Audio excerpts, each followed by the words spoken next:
Ladies and gentlemen, listeners of the T.R.O.N Podcast, this is your host, Rashad Woods, and I have an honor and privilege today to be able to talk to a very special guest today, and I hope everybody tunes into this because this doesn't happen very often.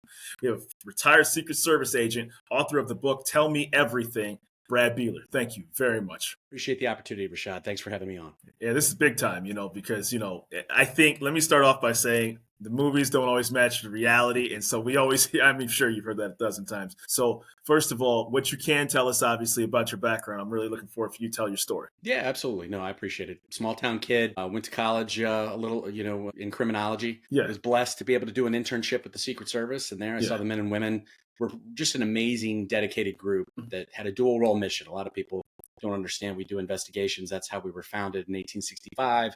And we took up protection in 1901. Yeah. So during that internship, got to see kind of the protection and investigative side, got to meet President Clinton. And when that happened, I think I was more drawn to the counter assault team, the counter sniper team, the presidential protection team. And that's kind of really what got me dialed in as far as this is something I want to pursue. So after grad school, I was blessed to be able to start in Chicago.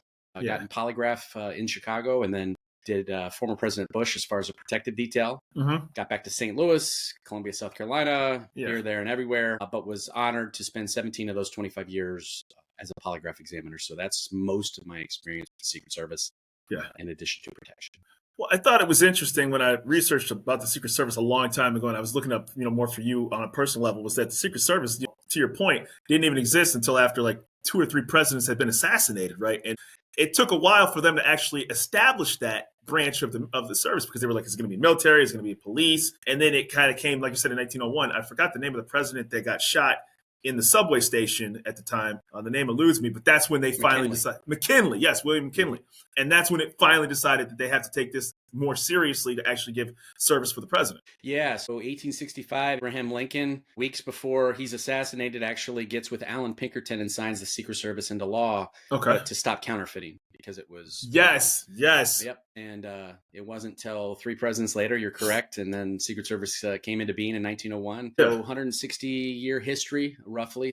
It's a great organization, wonderful men and women that truly are purpose-driven and honorable. Right. And so now you're in the Secret Service, it's more, from what I've heard and read, it's a lot more desk duty, a lot more clerical work than it is, the Tom Clancy novel, so to speak. So at best that you can give information about what entails the life, and particularly in your polygraph career, like, when it comes to strategizing, establishing authority. I saw, a podcast you did where even like a normal handshake versus a presidential or a dignitary handshake is different than, establishing a regular handshake between 2 people. Yeah, absolutely. So kind of along the way, we've picked up little ways to hopefully accomplish our mission. I mean, you brought up handshakes. For me, handshake is the first thing you do in an interaction. It's the last thing you do in an interaction. And with the way the brain kind of compartmentalizes our interactions, those are the 2 most important things. The first 5 seconds and the last 5 seconds. That's what we really remember. So too often it's an oversight, and the world's perfect handshake is dry.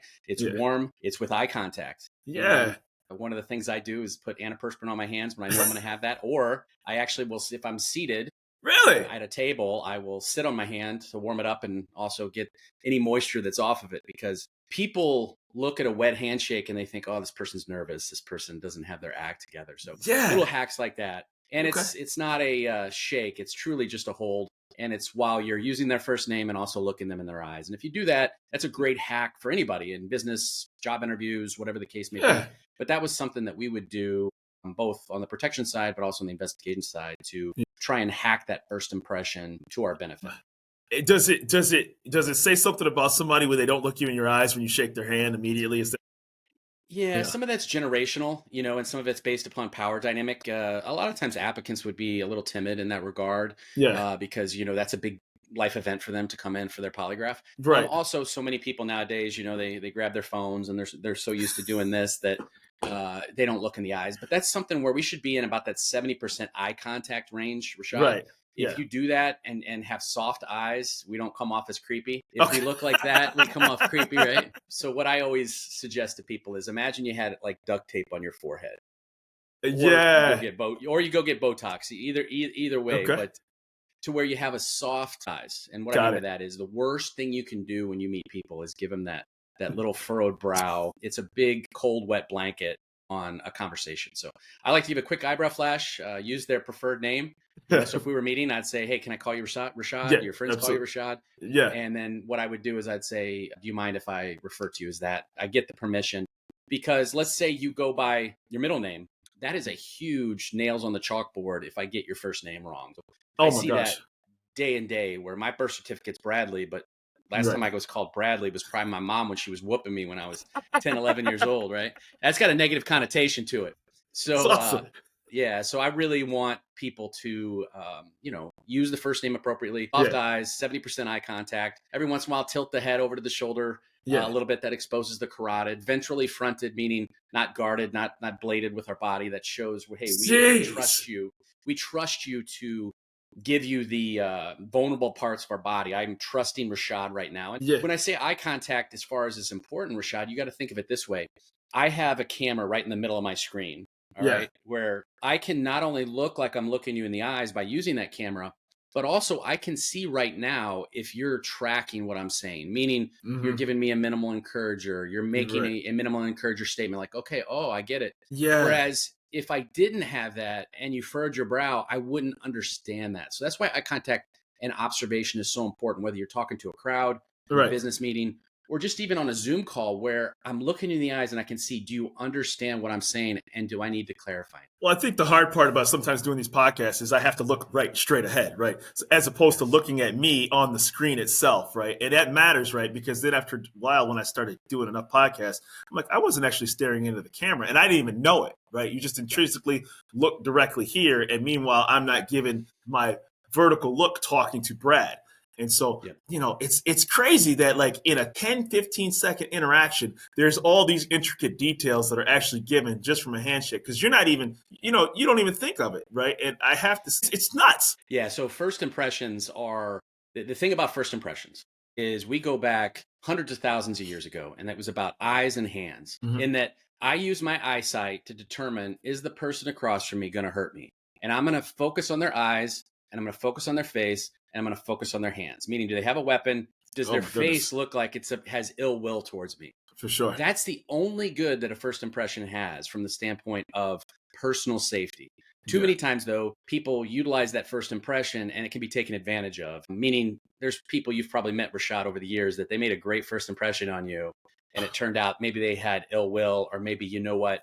They just were somebody that in the long term was not to your best benefit, to your benefit. Absolutely. 100%. And vice versa. You've probably had some great friends over the years, Rashad, that they made a horrible first impression, but you had multiple, interactions with them and they kind of got into that friend zone as time went on. So you have to be very, very careful about using first impressions prematurely in personal and professional relationships. Absolutely. And I have to ask a question only because does height matter when it comes to eye contact? Because I'm 5'8". I still make a point of emphasis to look everybody in the eyes. But when people are taller than you, shorter than you, is there a presence difference that you have to make sure that you don't look like you're dominating or domineering over them because of height differences? Yeah, I will agree with you. I mean, people say, height, if you look at U.S. presidents traditionally and CEOs, a lot of times those individuals are going to have certain benefits because the way height is perceived as far as competence, those times, which I think is been disproven many, many times, but too many times we look into those things. But I will say this, I don't know if height's as big of an issue as physical presence from the standpoint of size. I'm a bigger guy. Yeah. So sometimes what I'll do is I will soften those eyes. I will lower my eye contact. I'll maybe look in their nose area.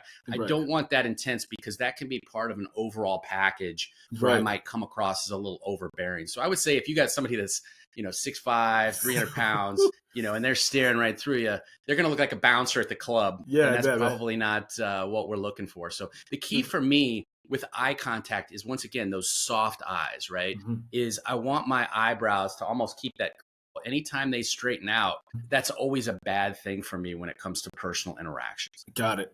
So now we're talking about, I want to get to your book because I find that very fascinating, but I have to ask this question before the book. In the era of digitization and artificial intelligence, how has that made the job of law enforcement, Secret Service agents that much more difficult with discerning the real from the fake, a deep fake from everything else?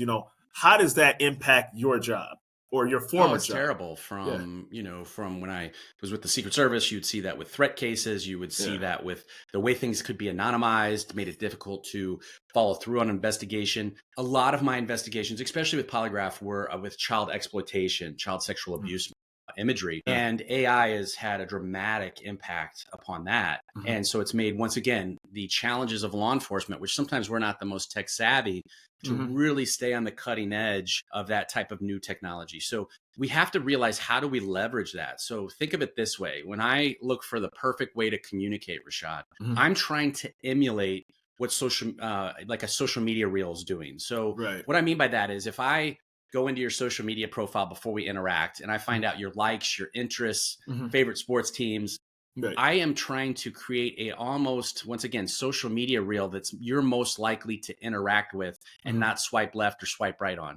I want you to stay on that channel. And so having preparation ahead of time is something that's extremely helpful for me to keep you engaged. And then also I want to use tactical curiosity. So in addition to having prep on the front end, I want to feel like you're teaching me things. And when you're teaching me things, your dopamine is going to be popping, your cortisol, which is your stress hormone, is going to be relaxed. And you'd be surprised at how people will open up when they feel like they're teaching you something. Oh, and I have to imagine that you have an opportunity, and this is my guess, right, of playing to people's ego a little bit. So if you have that information, it can almost become like a sense of pride that they're actually revealing this information, or they quote unquote feel like they're smarter than you, so to speak. Yeah. Like, even though you may have already had the information, I'm sure you had to have a very stoic, understanding of it to make sure that, hey, you're revealing this. I'm just going to let it come out organically from you. Yeah. So that's interesting you bring that up, because one of the biggest counterfeiters I ever worked was like the first case I had on the Secret Service. He did about $8 million in counterfeit, and he viewed himself truly as a master counterfeiter. You're right. So what I really wanted to play to is, hey, I flew in on the Gulf Stream to come talk to you. We don't have a Gulf Stream. Hey, please teach me. He had his picture in Rolling Stone magazine on a $100 bill. So you can imagine what that does to your ego. But I made sure I had it framed and I provided it to him. And I said, would you please sign this for me? Right. And, so really nice guy. He could have been successful in anything that he did. He just unfortunately chose counterfeiting at the time. But there are times and places where you do play to people's pride. Right. We get ego and pride confused sometimes. I will always view it as pride, because I think that's a better conversational point. And we all have our addictions, right? Yours may be video games. It may be working out, whatever that may be. I find out what your addiction is, and then I let you talk about it. And here's something, Rashad, and I'm sure you've seen this. Let's say you're a runner and you're talking to somebody and, hey, what'd you do this weekend? I did a 5K. What is ultimately almost everybody did? Oh yeah, I did a 5K. The one-upmanship. It's unbelievable. The one-upmanship. Let people bathe in their story, right? And I don't care if they're a friend or they're a stranger. I let them talk about it. And especially if they're a stranger, I'll throw in, if it's something that I'm interested in, I'll throw in little targeted bits of informed knowledge. And then maybe about after 5 minutes, they'll be like, oh, do you run too? Yeah. And now I can bring my expertise in it, versus ultimately in a group of 4 people, when a conversation comes up, there's always that one person that says, yeah, I did this. Of course. It's like, 100%. Shut up. Would you please shut up? Yeah. And let people talk. It's funny, right? Because it's almost like I do martial arts, right? I have a black belt in Tong Sudo. I have a brown belt in Taekwondo. I do Brazilian Jiu-Jitsu and Muay Thai. I haven't done Brazilian Jiu-Jitsu and Muay Thai in quite a bit, but my primary was martial arts. And it's so funny you mentioned that, because even people who haven't done martial arts will swear up and down that they'll talk about that time they were 11 years old and they took the karate class, and it's like, man, like, well, give me some details. Yeah. Let's test this out, Rashad. So what brought you to BJJ? What brought you to Brazilian Jiu-Jitsu? Honestly, because in addition to UFC, I had almost gotten to the point in karate where I felt like I was not good enough, but wanted to try something different and get out of my comfort zone. Yeah. Maybe complete your game a little bit, from stand-up to now the ground, since 80% of things end up on the ground, right? Absolutely. So you thought about that, right? I sure did. How far did you get in BJJ? I'm still a glorified white belt, right? So okay. All right. Yeah, but been in there about 2 years. What's your favorite, if you would say what your game is in BJJ, what would it be? It would have to be, I like sweeps a lot because I did judo for a little bit in college. So I like to try to stand on my feet and try to do leg sweeps on people, or tosses and throws, if I can stay off my back. I mean, we always hate going against those judo guys. So here's the thing. I would keep talking to you for a minute. Yeah. And eventually, based upon what we were talking about, you'd be like, hey, do you train? And I'd be like, I've done jiu-jitsu for 12 years. I'm a brown belt. And then you would be like, oh, okay. And then we'd start talking like that. Versus if I first asked that question and then I'm like, yeah, I'm a brown belt. That's the end of beginning of a conversation. Yeah. I learned nothing about you. Right. Yeah. Yeah. So it's just an interesting thing as far as when we get in communications, let people bathe in their dopamine, let them educate you. You learn from anybody. And at a certain point, you can get your bits in towards the end. What I thought was fascinating what you were doing too is you kept asking me leading questions to make me talk more about myself, right? Too. Yes. And people like to talk talking about yourself. You're associating me with that good feeling that you have, right? Mm-hmm. So we may be here talking about bad things, prison type stuff, and you know that's coming. So you've got a bunch of stress hormone built up. Yeah. But now, okay, I'm asking you about leisure activities, about all the martial arts that you've spent all this leisure time in, and you're really feeling comfortable. Now your heart rate's coming down. Now, whether you did that bad thing or whether you didn't do that bad thing, I can now connect with you at a normal conversational level. Unbelievable. It really is a strategy and tactics. So, I thought one of the things that was interesting is that when you talked about new applicants that are coming into the Secret Service, and obviously like their social media can come back to haunt them, or their, or just in general, the new digitization era. So how do new applicants navigate this very new space that you all didn't really have to deal with when you're coming in there? Yeah, we didn't have cell phone cameras when we were kids, right? That's probably a good thing for people in my generation, all right? Rashad, you probably did have cell phones, or at least lower quality cell phones when you were coming up. I did. And, now it's everybody's recording when you're doing that potential bad thing, or you're saying that one statement that you probably shouldn't say. And we've seen this with college football players, that they're recruited by, these big Division I programs. Yeah. And somebody will go back 8 years and they made a TikTok video that they said the wrong word. Right. And it almost derailed Josh Allen, right? Like 10 years ago. Yeah, right? Yeah. Absolutely. You know what I mean? So it's a definite cautionary tale, both on that end, but also we see these really high level high school athletes that are being sextorted because they're getting involved, on the internet. That, let's say 20, 30 years ago, if I had something I would want to put in a diary, I would write it down on a piece of paper. I'd lock it. I'd put it, in a file cabinet. Nowadays, and some of that's just with the way things are now, is everybody throws their diary information online. And For sure. If you're a criminal, let's go to a dating site. Let's just say some of your listeners are on, I won't mention a specific one, but whatever type of dating site, and they meet someone.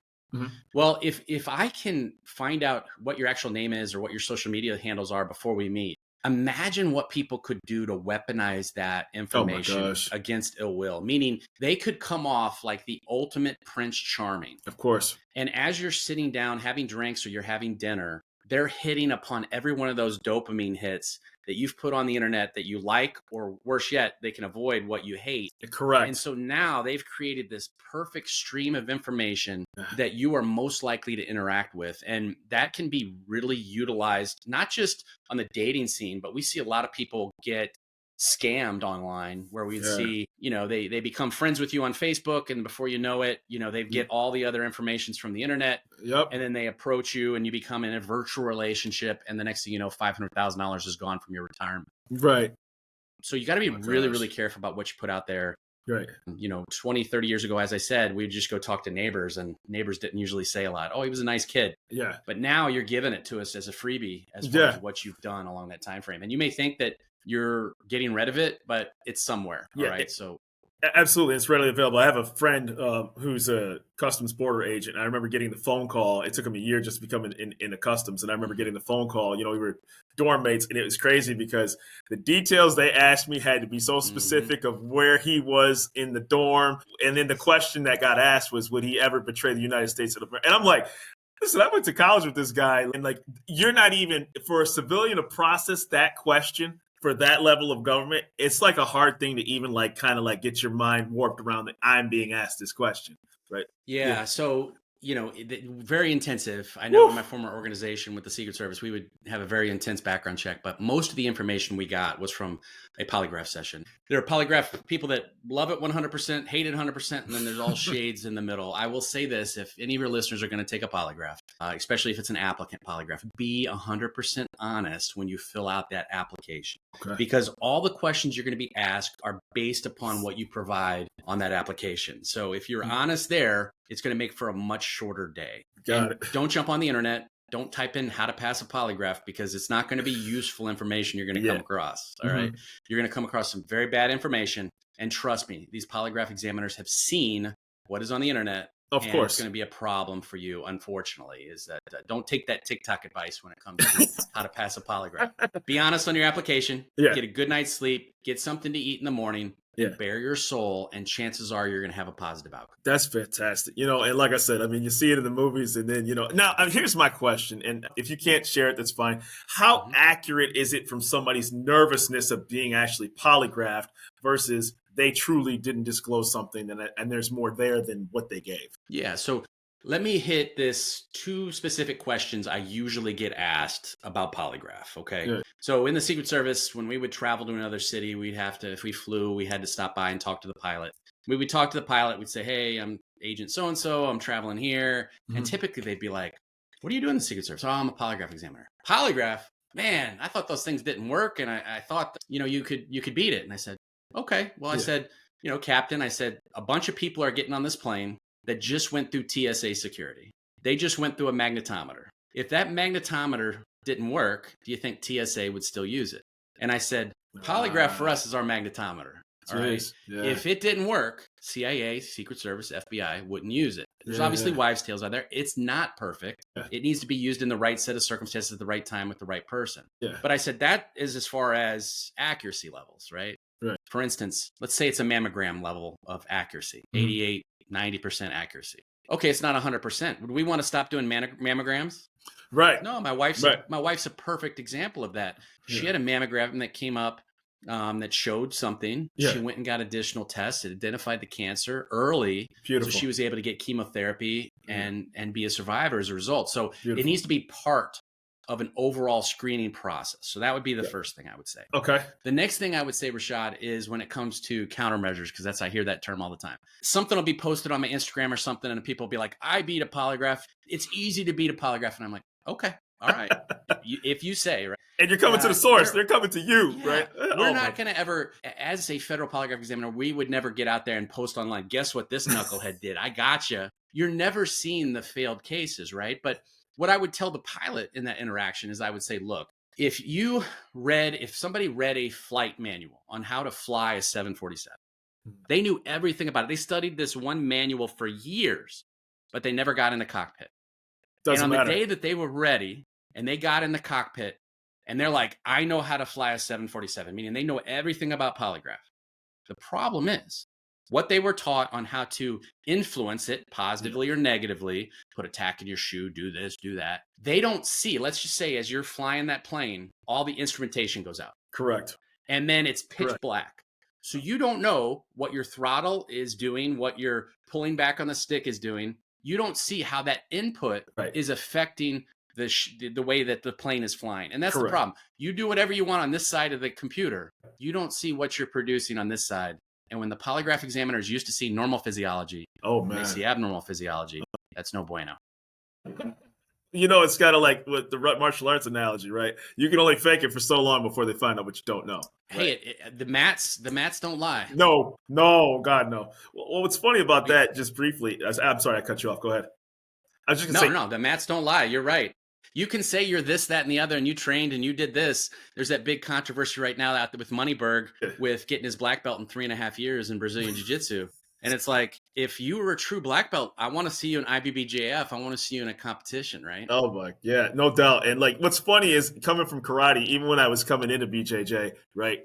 People could tell I did martial arts before, even just when I would be like, and I knew I never wrestled, so I had no background in grappling. But even when people would interact with me and the way I would move, they'd be like, what do you know? I'm like, I have a black belt in karate. They'd be like, I could tell, like right away. They could just tell, like the way you would move, pivot, and kind of look certain ways. And I'm like, dang, man, you guys just had that third eye, so to speak, and I never even said anything. So it was kind of fascinating in that regard. Let's talk about your book real quick. Yeah. Tell me everything, because let's dive right into that. What does that encompass, sir? Yeah, no, I appreciate you asking, Rashad. Is that several years ago, I had started putting some thoughts down on paper, and it was one of these things where I was going to write a law enforcement book. I've been fortunate enough to be able to train thousands of federal agents on communication, interrogation, interviewing, those types of things. And I started off just writing a law enforcement book.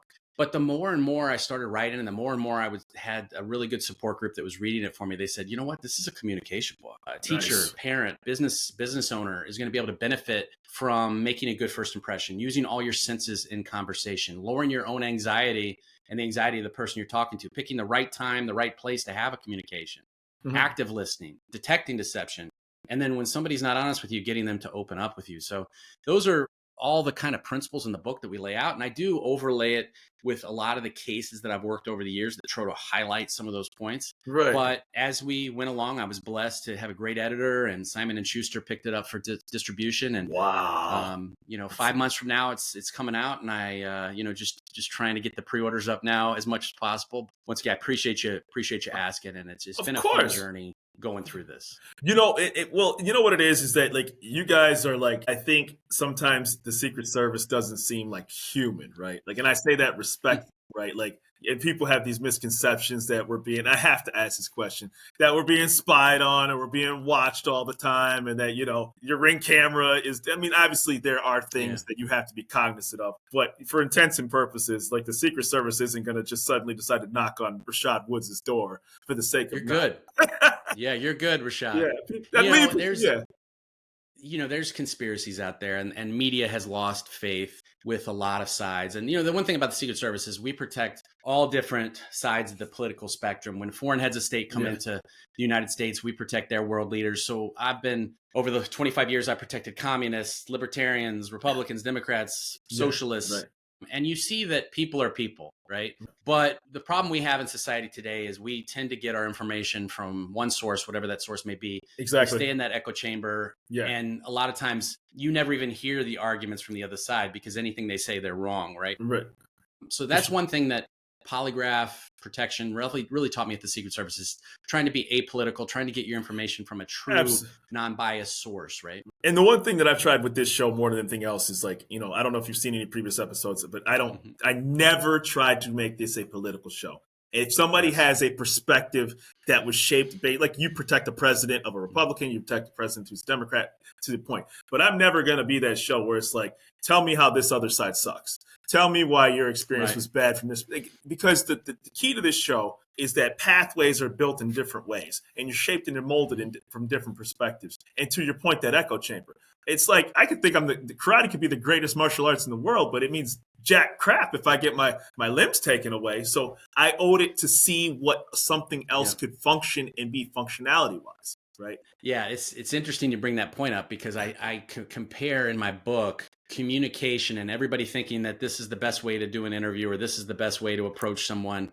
It's almost like UFC 1, the Ultimate Fighting Championship 1, in that when that happened, I think it was 93. Oh my goodness. Every different camp thought they were the best martial art in the world. 150%. Right? I mean, Taekwondo, right? Sambo, boxing, sumo, boxing, the guy with the one boxing Art Jimison, yeah. Yeah, which he was a great boxer. Phenomenal, right? Phenomenal. The problem is when Hoist Gracie takes you to the ground, it's probably not going to work out to your benefit. Right? Oh, for sure. So for sure. The thing about that is that was a great display of echo chambers colliding. Yep. And then even after they collided, guess what? The mixed martial art community and life adapts super, super quick, right? So within 2 or 3 iterations, you had to do more than just Brazilian Jiu-Jitsu. You had to have a complete game, right? Yes. And, and perfect example of it, decades later is, Ronda Rousey, world-class judoka, had no answer for somebody who could stand up and nullify her judo. So everything comes full circle. And I say, I just said this to a guest the other day. I said, the reason I make this show, I don't go down that pathway, not to deviate this conversation, is because everything turns when it comes to how you feel about a particular point of view. You may one day be happy something's taking place, but the same thing that makes you happy will make you cry a couple of years later. So it's very important to just stay even keeled. Hey, but it's interesting because look, jiu-jitsu brings me joy and it pisses me off, right? Ask a golfer, what are their greatest days in golf? They probably cried and laughed and cussed on all the same days, right? Is that if everything is just vanilla and, keeping it between the lines, it's probably not too enjoyable. So for sure.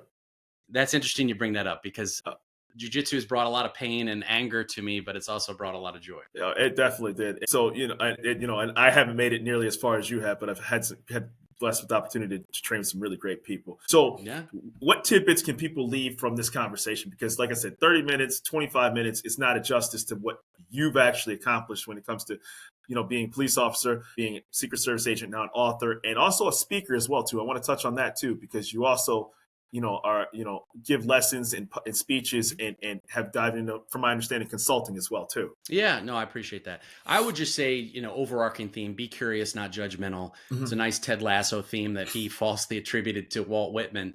Okay. But if you are curious with people, and I just throw that out there and then I'll give a backstory, is communication is about 3 different levels. It's the words that we speak, it's the way we enunciate the words, and it's how we look when we're enunciating them. And we have to put all of that together. The analogy I like to give is it's kind of Milli Vanilli, the group from my childhood. There's a good documentary on Paramount Plus. It's a sad documentary, right? Is that, because I was at the front, I was at Six Flags over Mid-America in the front row in 1989 watching Rob and Fav, blame it on the rain, right? Yeah. Is that this was a group that was lip syncing, right? But what was the most important mode of that communication is they looked the part. Exactly. And they could dance, right? Yep. It wasn't about even how they sounded. And the words, don't try to say that that's poetry, right? It's too many people worry about, I got to pick the perfect word. And they don't realize that, how does my face look when I'm speaking? How does my body look when I'm speaking? Right. How does my vocal tonality? Yeah. How is the hardware speaking the words? Yeah. And then what is the body language that I am doing to bring all that together? And I learned that because my best friend's deaf for the last 30 years. Oh, wow. I had to look in his face. I had to learn sign language. I had to understand, how does he receive what I'm saying to him, and how can I spice up the conversation? And I think I've kind of tried to take that into my professional life in making sure that I'm heard. But to kind of circle back to all that, as far as being curious, if you are curious with people and you let them do the majority of the talking, it's amazing how people will, I think Carnegie said it about 80 years ago, Dale Carnegie, he basically said, to be the most interested person in the room, to be the most interesting person in the room. Right. And if you're curious, and if you're interested, it'll make you a great podcaster, and it'll make you great in your professional life as well. I think the one thing that I took from this speech was that, from what you just said, was I saw a little bit of myself even when you said that, because you owe it to yourself to not accept everything at face value. Because, you can go on autopilot, drive past the same stores, exactly. You can time the lights in your neighborhood. You know exactly what's going to happen, when it's going to happen, because you're programmed. And that's very detrimental to your personal growth, right? Because you owe it to yourself. I would never, without this podcast, had a chance to talk to a former Secret Service agent who gave me insight on posture, handshakes, and just body language in 5 minutes, right? And there's books written about that 5 minutes, right? Yeah.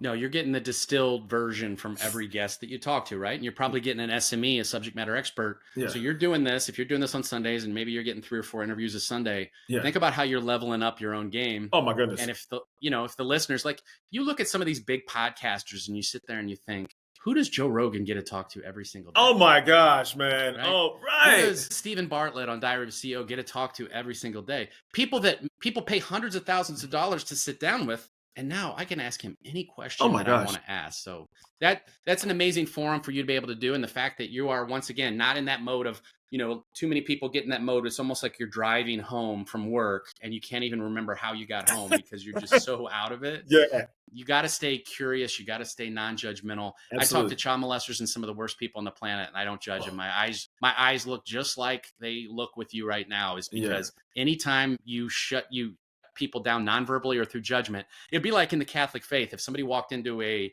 confessional and they're sitting there trying to open up and the pastor says, really? Right. Are you serious? Right. And then they take their microphone and say, hey, why don't you talk into the mic? Like, you need privacy, you need non-judgment, and you need curiosity. If you do that, your communications will go much better. Absolutely. And, I really appreciate your time. I'm looking forward for you yes, sir. to reading your book, because I tell you one thing, I'll be honest with yourself, I'm full disclosure, I'm probably not the best book reader, but for you and that book, I'm putting that at the top of the list. Whether it's we'll get you the audio book. We'll get you the audio. Yeah, man, I gotta have that. So real quick, briefly, where can people find Brad Beeler, his book and his story and everything that you've accomplished? Yeah, so the book doesn't come out till February, but bradleybeeler.com, and then Instagram and LinkedIn. I try to put a lot of stuff on both those channels, and it's Brad Beeler, and that's basically the year the Secret Service was founded. Dope. So kind of easy to remember, but I try to put some content on there. And if it can be helpful, feel free to join. Appreciate your time. And thank you very much for being on the T.R.O.N Podcast, sir. Thank you, Rashad.